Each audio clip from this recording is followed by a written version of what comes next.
Gold, trusted gold buyers. మీరు తాకట్టు పెట్టిన బంగారాన్ని విడిపించి ఈ రోజు ఉన్న మార్కెట్ ధరకు కొనబడను. పబ్లిక్ కూడా ఎట్లా అంటే కాంతారావు గారిని కత్తి పట్టుకొని ఫైట్ చేయటం చూసి అలవాటు పడ్డారండి. కత్తి వీరుడు అంటే అది ఒక కాంతారావు గారు. నేను మాత్రం ఒకటి చెప్తానండి, కత్తి పట్టాలంటే ముగ్గురేనండి హీరోలు అవని విలన్ అవని. ఒకటి రామారావు గారు, కాంతారావు గారు, ఇంకొకటి రాజనాల గారు. వీళ్ళ ముగ్గురు కత్తి పట్టుకొని ఆడుకున్నట్టే తిప్పేవారండి. అసలు వాళ్ళ మించి ఎవరు లేరండి కత్తి తిప్పటంలో. ఇంకెవ్వరు గొప్పవాళ్ళు అయితే కాదు. అందులో మేము ఒకసారి ఆ కత్తులు చూసామండి. ఒక్కొక్క కత్తి పట్టుకు ఎంత బరువు ఉండేది మేడం అసలు ఆ కత్తులు.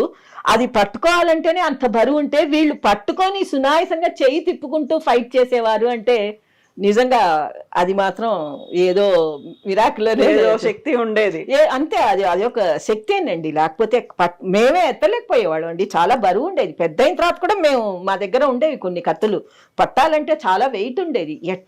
ఎట్లా నాన్న మీరు ఎట్లా ఎత్తారంటే వచ్చేస్తుందమ్మా అంతే. ఆ టైంలో ఎనర్జీ వచ్చేస్తుంది ఆటోమేటిక్ గా. ఆ ఎనర్జీతో పాటు చెయ్యాలి అని ఒక పట్టుదల అండి. చెయ్యాలి అంతే. మా నాన్నగారు గుర్రం ఇది కూడా నేర్చుకున్నారండి. గుర్రం సవారీ నేర్చుకున్నారు. తర్వాత కత్తి ఫైట్ కూడా ఇంటికి వచ్చేవాడు. మాధవన్ అని చెప్పి ఒక స్టంట్ మాస్టర్ ఉండేవాడు. ఆయన వచ్చి నేర్పించేవాడు. గుర్రం సవారీలు కూడా, గుర్రం ఎక్కటం. మా నాన్నగారు అన్నిటికంటే రాజకుమారుడు అంటే నిజంగా రాకుమారుడేనండి. మంచి అందగాడు. మా ఫాదర్ అందం మాకెవ్వరికీ రాలేదు కానీ నిజంగా అందగాడండి మా నాన్నగారు మాత్రం. పాపం పబ్లిక్ కూడా మేము ఏదైనా ఊరు వెళ్ళేవాళ్ళం అండి. ఊరు వెళ్ళేటప్పుడు కార్ ఇట్లా ఆపితే చాలు కార్లో వెళ్ళేవాళ్ళం. మా ఫ్యామిలీ ఫ్రెండ్స్ కూడా ఉన్నారు. మా పెద్దోదిన వాళ్ళ పేరెంట్స్, మేము కార్లో వెళ్ళేవాళ్ళం. వెళ్ళినప్పుడు ఎక్కడైనా ఊరిలో కార్ ఆపితే అది తమిళనాడు అయినా సరే వాళ్ళు ఏం గుర్తుపడతారండి. అడే ఆంధ్ర ఎంజీఆర్. మా నాన్నగారికి పేరు ఆంధ్ర ఎంజీఆర్ అని పేరు వచ్చింది ఆయనకి. ఎందుకంటే కొంచెం సైడ్ కట్ వాళ్ళకి ఎంజీఆర్ లాగా కనిపిస్తారు అని చెప్పి వాళ్ళు ఆంధ్ర ఎంజీఆర్ అని చెప్పి ఏమి గుర్తింపండి అసలు. అభిమానులండి, పిచ్చ అభిమానులండి. మా నాన్నగారికి ఆస్తి అంటే ఏది లేదండి. ఆయన అభిమానులే ఆయనకు ఆస్తి. సో అభిమానులే ఆస్తి అనుకున్నప్పుడు ఆయన తనకున్నటువంటి 400 ఎకరాల ఆస్తిని కరిగించేసే స్టార్టింగ్లో సినిమాలు చూసినా ఆ తర్వాత సినిమాలు తీసినప్పటికీ కూడా రావలసినటువంటి గుర్తింపు అభిమానుల్లో కాకుండా పరిశ్రమ నుంచి వచ్చిందా? రాలేదండి.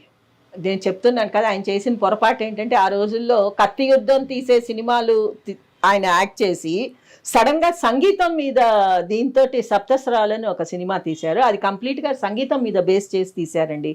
ఈయన కత్తి యుద్ధం చేసే హీరో, గుర్రాలు ఎక్కి ఫైట్ చేసే హీరో సంగీతం మీద పడితే పబ్లిక్ చేయలేదు, చూడలేదు.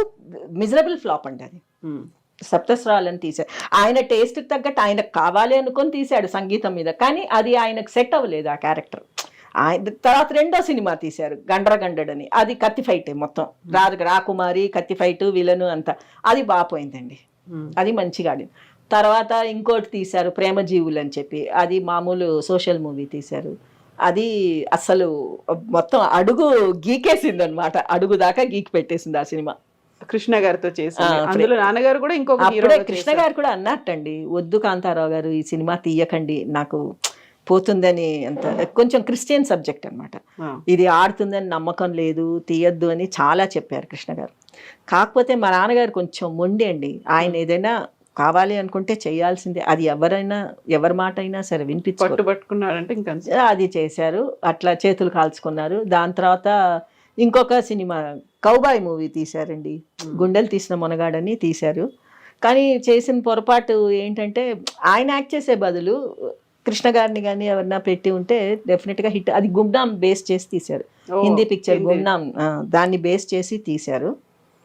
సరే, అది ఒకటి బిజినెస్ అవ్వలేదు. పిక్చర్ బాగానే వచ్చింది కానీ బిజినెస్ కాలేదు ఆ పిక్చర్. చాలా తీసిన తర్వాత ఇంచుమించు 1 year దాకా ఆగిపోయింది రిలీజ్ అవ్వకుండా.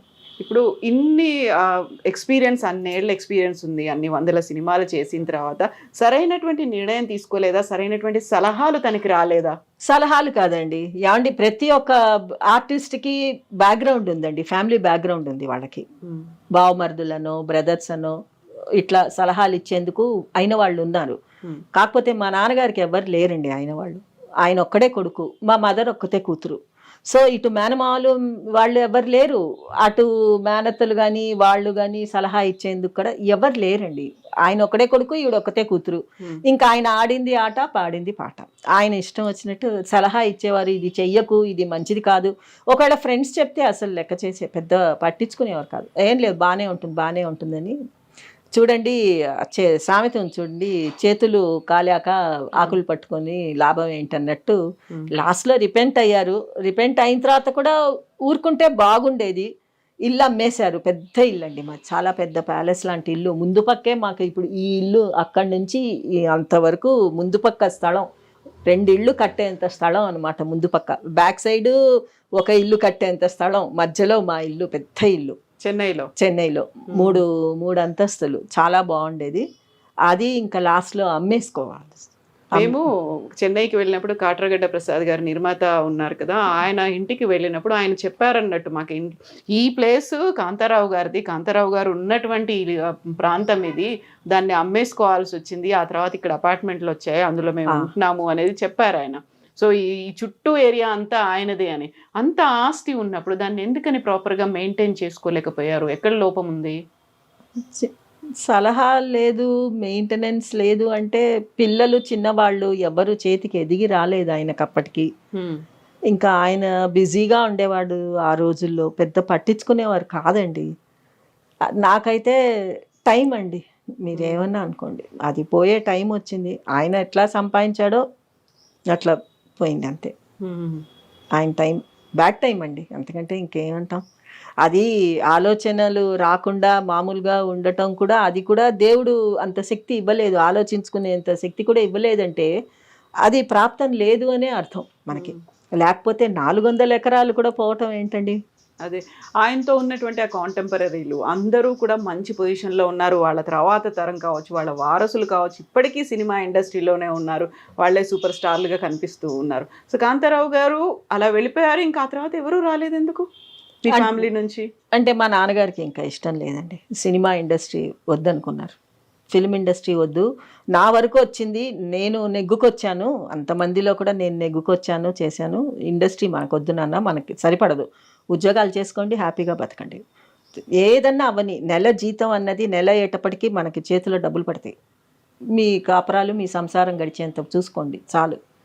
ఏమండి ఎవ్వరు అంత అత్యాశ కూడా లేదండి మాకు, చాలు. ఇప్పుడు ఇంతలో ఉన్నాం, హ్యాపీగా ఉన్నామండి మేము. సో పెద్ద తమ్ముడు మీ రాజా, తను అయితే సినిమాలో సుడిగుండాలు వేసాడు, కొన్ని చేశాడు, ఆ తర్వాత నంది అవార్డు కూడా వచ్చింది. ఫస్ట్ మూవీ సుడిగుండాల్లో నంది అవార్డు వచ్చింది. మరి ఆ తర్వాత ఎందుకు కంటిన్యూ చేయలేదు? చేయనివ్వలేదు, మా ఫాదర్కి ఇష్టం లేదు. ఆయనకి ఇండస్ట్రీ వద్దు అనుకున్నారండి. ఇంకా ఆయన అంటే నెగ్గుకొచ్చారు, ఇప్పుడు పిల్లలు కష్టం అవుతుంది, నెగ్గుకు రాలేరని చెప్పి ఆయన దూరపు ఆలోచన ఏంటో తెలియదు అనుకోండి, వద్దు అనేసి ఆపేశారు. వద్దు నాన్న అన్నారు, మీరు చదువుకోండి, మీకు చదువు ఎంత చదువు, ఆ చదువులు కూడా ఎక్కువ ఏం చదవలేదులేండి, చదువుకున్నంత మట్టుకు చదువుకున్నారు, అయిపోయింది. ఈ సినీ ఇండస్ట్రీలో ఆయన ఉన్నప్పుడు, అన్ని దశాబ్దాల పాటు ఉన్నప్పుడు, ఆయన ఏదన్నా వివక్ష లాంటిదో లేకపోతే ఆయన అంటే కొంచెం పడకుండా అలా ఏమన్నా ఉండేదా? లేదండి, ఆయన ఎవ్వరికి ఏమీ ఇదిగా లేరు, అందరికీ మంచిగానే ఉండేవారండి. ఒక నోట్లో నాలుగులాగా ఉండేవారు మా నాన్నగారు. ఎవరితో శత్రుత్వం అన్నది లేదు ఆయనకి, మంచిగానే ఉండేవారు, ఒక ఫ్రెండ్గానే ఉండేవారు. ప్రొడ్యూసర్లకు కూడా చాలా కోఆపరేట్ చేసేవారు. ఏ ప్రొడ్యూసర్ కూడా మేము కాంతారావు గారి వల్ల మాకు ఇబ్బంది పడ్డాము, ఆయన షూటింగ్కి రాకుండా మమ్మల్ని ఏడిపించాడు, ఆ పేరు కూడా లేదండి. ఏమంటే ప్రొద్దున్న 7ంటికి షూటింగ్ అంటే మా నాన్నగారు 4ంటికే లేచి 5ంటికి అంతా స్నానం చేసి 6ంటికి బ్రేక్ఫాస్ట్ చేసేసి రెడీగా కూర్చునేవారండి, అంతే. ఇంకా అది మాత్రం డిసిప్లిన్ ఎన్టీ రామారావు గారి దగ్గర నుంచే నేర్చుకున్నారు. రామారావు గారు ఎప్పుడు చెప్పేవారట, మనం ఎప్పుడు గంట ముందే ఉండాలి బ్రదర్, మనం మాత్రం లేట్ అవ్వద్దు, ప్రొడ్యూసర్ బాగుండదు అంటే. కరెక్ట్గా పద్ధతి, డిసిప్లిన్ అన్నది మా ఫాదరు రామారావు గారి దగ్గర నేర్చుకున్నారు. ఆయన రామారావు గారు అంటే పిచ్చ ప్రేమ అండి మా నాన్నగారికి, చాలా అభిమానం. ఎందుకండి రామారావు గారే ఒకసారి చెప్పారట, మేము బ్రదర్స్ ఇద్దరం కాదు, మేము ముగ్గురం అన్నదమ్ములం, కాంతారావు నా ఆఖరి తమ్ముడు అని చెప్పుకునేవారు. ఎక్కడున్నా సరే చెప్పుకునేవాడండి రామారావు గారు, మేము ముగ్గురం అని చెప్పుకునేవాడు. ఏఎన్ఆర్తో ఎలా ఉండేది? ఆయన మామూలుగా ఉండేవారు, మాట్లాడేవారు. అంటే వాళ్ళకి సినిమాల్లో ఎట్లా ఉండేదో తెలియదండి రిలేషన్షిప్. మేము ఇక్కడ చెన్నైలో ఏదైనా షూటింగ్ ఉంటే వెళ్ళాలి అనుకుంటే నచ్చితే వెళ్ళేవాళ్ళం, లేకపోతే ఎక్కువ వెళ్ళేవాళ్ళం కాదు మేడం. మేము షూటింగ్లోకి వెళ్ళటం అదేమీ లేదు. ఏదో స్కూల్కి వెళ్ళటం, ఇంటికి రావటం, ఆడుకోవటం, ఇంతవరకే మాకు. ఇంకా మిగతా ఇది తెలీదు.